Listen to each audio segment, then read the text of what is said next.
This video shows how to buy shares of Caleres Inc., a U.S. footwear company trading on NASDAQ under the ticker CAL. This is an educational walkthrough, not financial advice.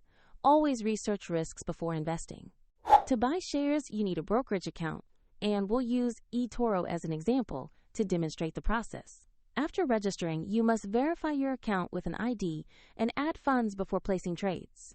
Use the platform's search bar and enter the ticker CALD to find Caleres Inc.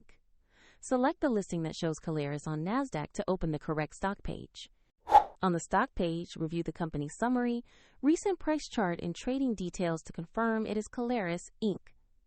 Make sure the exchange reads NASDAQ and the ticker is CALD before continuing.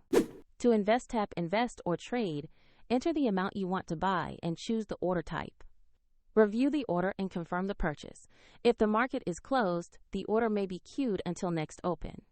If you do not have enough funds, the platform will prompt you to add money before confirming. After execution, your Caleres position will appear in your portfolio where you can monitor it. Find the eToro link in the description to start. And remember, this is for educational purposes only.